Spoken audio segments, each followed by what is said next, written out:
Welcome back, everyone. Today, I'm going to talk to you about a new golden visa that is coming to the world. I will tell you about that place. I will also tell you about other visa options in that particular country. We have been in a situation the last little while where, frankly, golden visas have been getting shut down all over the place or greatly restricted. We have, of course, seen the Spanish golden visa closed down. We've seen the Maltese Citizenship by Investment program come under fire.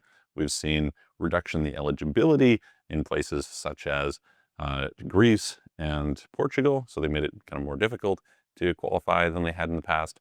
And yet, in spite of that, the trend for golden visas, the desire to operate and allow people to move to a given country and contribute in some way financially, continues to grow. And so it is unsurprising that Vietnam has announced they are going to do a golden visa.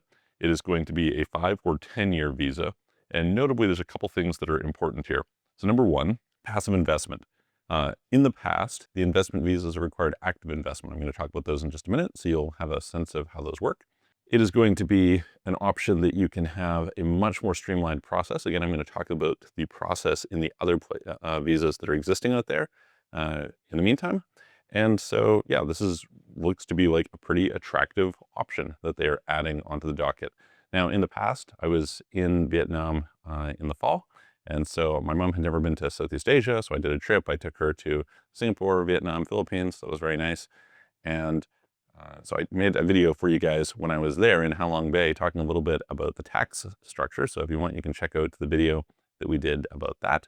I described how you optimize your tax, because actually Vietnam, contrary to what some people might know or might not know, is that that can actually be quite a tax-friendly place. And so that's one of the things we do, right? We help people set up international tax structures and optimize their global tax. And they're often looking at like, well, where should I go? Well, Vietnam should probably increasingly be on the list of interesting places.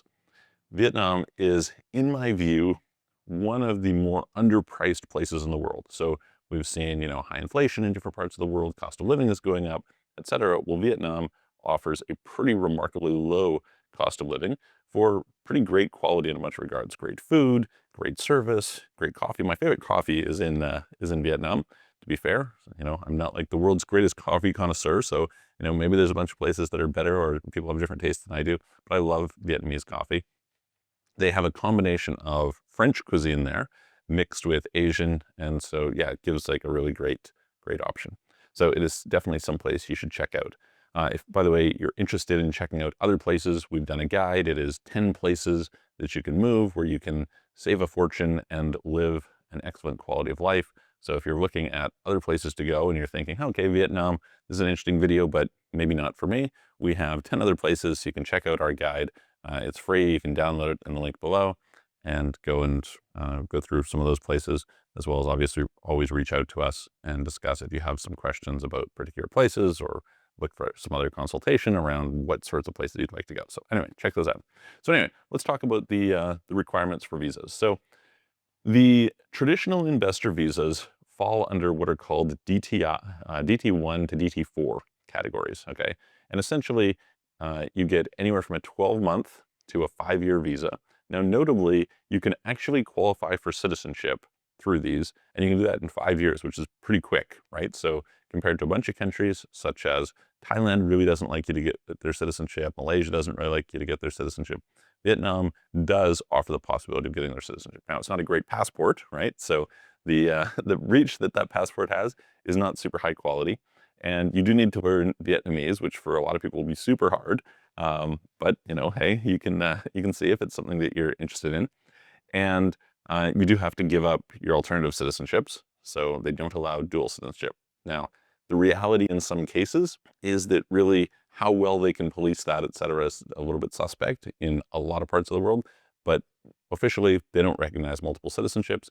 And so as a result, that would be a limiting factor for you. So not necessarily ideal in that regard as a citizenship option, but as a residency option, I mean, a country that is really on the rise, right? Yes, every place has drawbacks, et cetera, but really on the rise. And as I said, underpriced. So the minimum investment is 120,000 US dollars approximately. It's a Vietnamese dong price in reality, so we have to kind of calculate that. And this is invested into an active business The maximum is 4 million US dollars. So again, there's a dong equivalent, so you can kind of figure out what that approximately is. But the approximate number in terms that people for this channel probably going to care about is about 4 million US dollars. So fairly high. Why you would consider doing that probably is because you're already going to do some business there. Or if you're on the lower end, if you're talking about like, okay, great, I'm going to go for $120,000, if you're investing it into a business that you're going to engage actively anyway, not that big a deal, especially since, let's be clear, the Vietnamese market has a pretty great talent pool. Like, there's 100 million people or so.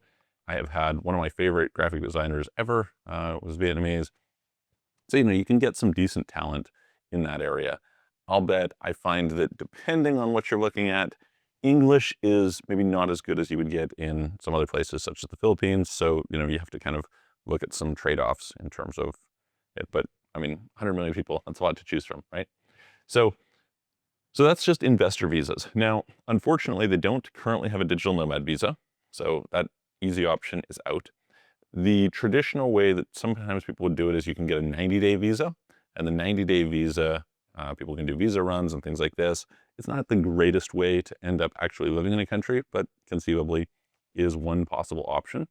And so the introduction of this new golden visa will be a welcome change. And it's a welcome change in part because of the streamlining effect. So to give you some idea, in theory, on paper, they say, oh, you can get a investor visa qualified in, maybe 3 months or something. In practice, in some cases, that can be more like 4 to 6 months. So the processing time can be quite long. Vietnam is in the process of digitizing a bunch of their systems. And so they're streamlining a lot of this, making it much easier. And so that is going to be a nice change. So if you're interested in checking out those types of places, as I said, we've got this video that I did previously talking about the tax, and I talked lots about other different countries. I'm going to go through and periodically update a bunch of these to make sure you subscribe to the channel, and feel free to download our guide to check out 10 places that might be really attractive to you if you're not interested in Vietnam. So I will look forward to seeing you on the next video.